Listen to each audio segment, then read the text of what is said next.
माना जाए। ये लड़ाई आज की नहीं है, ये लड़ाई सन 75 से चल रही है कि सिविल सर्वेंट माना जाए।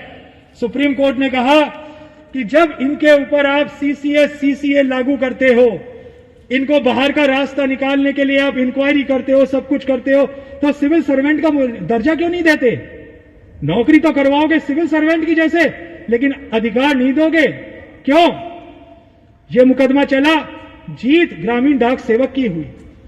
कहा गया कि सिविल सर्वेंट माना जाए और अधिकार दिए जाए, लेकिन उसमें भी सरकार ने कहीं ना कहीं इस तरीके का फंदा डाला कि आज तारीख तक भी सिविल सर्वेंट नहीं माना गया है। उसी संबंध में पुनः सुप्रीम कोर्ट में यह मामला गया और सुप्रीम कोर्ट ने दिल्ली प्रिंसिपल बेंच को आदेश दिया कि इनके मामले की सुनवाई करें और इन्हें इनके अधिकार दिलवाए जाएं। दिल्ली प्रिंसिपल बेंच ने अपने एक बहुत बड़े अहम फैसले के अंदर कहा कि ये सभी सिविल सर्वेंट हैं और इन्हें पेंशन का अधिकार दिया जाए। यही बात central administrative tribunal Jaipur bench ने भी कही कि इन्हें अधिकार दिए जाए। और आज यह मुकदमा राजस्थान हाईकोर्ट के समक्ष पेंडिंग है।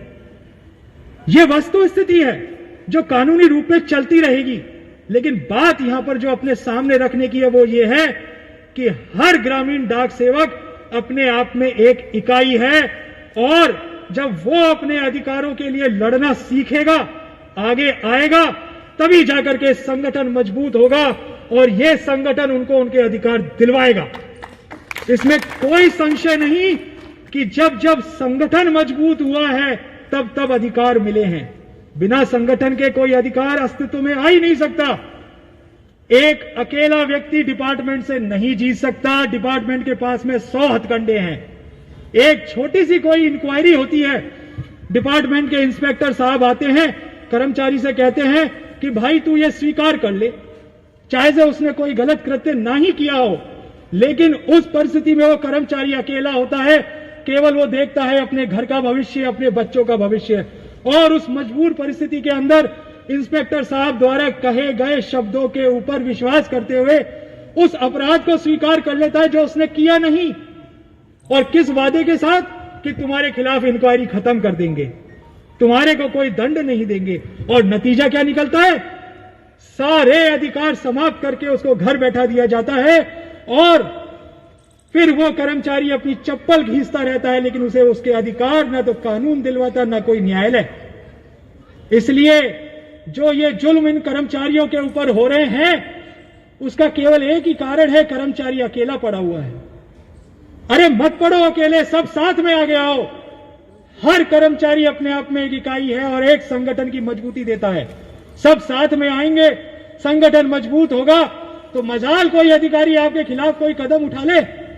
अभी मेरे अग्रज जिन्होंने एक छोटा सा उदाहरण दिया कि अभी पीए एग्जाम को वापस से बहाल करने के आदेश हुए हैं, इसका मुख्य कारण यह रहा कि हर कर्मचारी संगठित रहा। एक अकेला कर्मचारी कोर्ट में नहीं आया, जितने कर्मचारी प्रभावित थे सब न्यायालय की शरण में आए, बिना इस डर के कि हमारे अधिकारी क्या कहेंगे। सबको दरकिनार करते हुए को कोर्ट की शरण में आए। कोर्ट ने देखा कि इतने सारे कर्मचारियों के साथ में अत्याचार किया जा रहा है, इतने सारे कर्मचारियों का भविष्य बिगाड़ा जा रहा है। उस चीज को ध्यान में रखते हुए कोर्ट ने आदेश दिया कि आप एक साथ इतने कर्मचारियों का बुरा नहीं कर सकते। यहां पे केवल एक कर्मचारी के भविष्य का सवाल नहीं है, हर उस कर्मचारी के भविष्य का सवाल है जो उस एग्जाम में अपीयर हुआ, जिसने उस एग्जाम को क्लियर किया और आज अपनी मेहनत का परिणाम चाहता है। और कोर्ट ने यह वस्तु स्थिति देखते हुए उसके पक्ष में अपना निर्णय दिया और आज उस कर्मचारी के संगठन की जीत हुई है। और आज कैट ने भी ये चीज देखते हुए उनके पक्ष में अपना फैसला सुनाया है और आज मालीराम स्वामी जी, अवस्थी साहब, इन सब की जीत हुई है। और आज हम हक के साथ कह सकते हैं कि डिपार्टमेंट अगर गलत करेगा तो हम चुप नहीं बैठेंगे, हम उसका पुरजोर विरोध करेंगे, हमारा अधिकार मांगेंगे। आज का कर्मचारी कोई 70-80 का दशक का कर्मचारी नहीं है जो गरीब हो और जो भीख मांगता हो डिपार्टमेंट से। हम भीख नहीं मांगते, हम हमारा अधिकार मांगते हैं क्योंकि हम मेहनत करते हैं। आज जिंदाबाद जिंदाबाद जिंदाबाद। जिंदाबाद जिंदाबाद जिंदाबाद। आज गांव के स्तर पर अगर ग्रामीण डाक सेवक काम करना बंद कर दे तो इनकी कमर की हड्डी टूट जाए। इनकी रीढ़ की हड्डी है ग्रामीण डाक सेवक, और उसी ग्रामीण डाक सेवक को सारे अधिकारों से वंचित कर रखा है।